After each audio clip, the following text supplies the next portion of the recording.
السلام علیکم ورحمۃ اللہ وبرکاتہ۔ ایک بار پھر سے خوش آمدید آپ کے اپنے چینل ARO ڈیجیٹل پر۔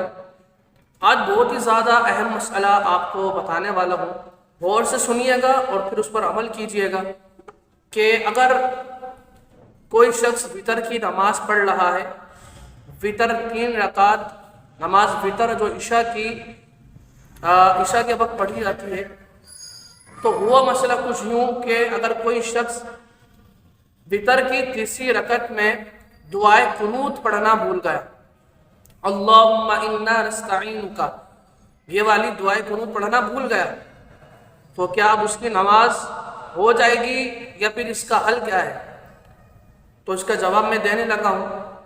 تو دیکھیے، اگر کوئی شخص وتر کی نماز میں دعائے قنوت پڑھنا بھول جاتا ہے تو اس کا حل یہ ہے کہ اب وہ سجدہ سہو کرے گا اور اس طرح اس کی نماز درست ہو جائے گی۔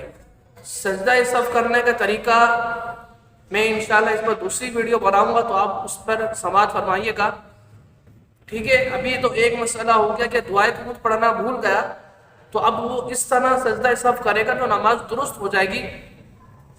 اور دوسرا اس میں ایک اور پوائنٹ یہ ہے کہ دعائے قنوت جب پڑھتے ہیں تو اس سے پہلے اللہ اکبر ہم کہتے ہیں، تو اگر کوئی شخص جس نے اللہ اکبر نہیں کہا لیکن دعائے قنوت پڑھی ہے، تو کیا اب اس کی نماز ہو جائے گی؟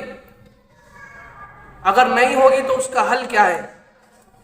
تو دیکھیے، اگر کوئی شخص دعائے قنوت پڑھتا ہے مگر دعائے قنوت سے پہلے جو اللہ اکبر کہتے ہیں پھر دعائے قنوت پڑھی جاتی ہے، اگر کسی نے اللہ اکبر نہیں کہا تو وہ بھی سجدہ سہو کرے گا، ٹھیک ہے؟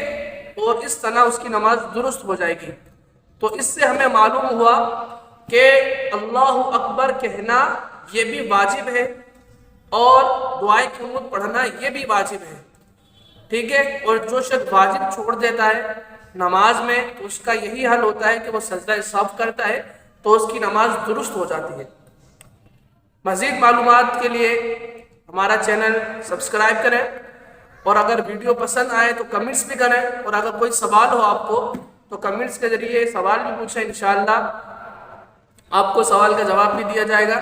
جزاک اللہ خیر۔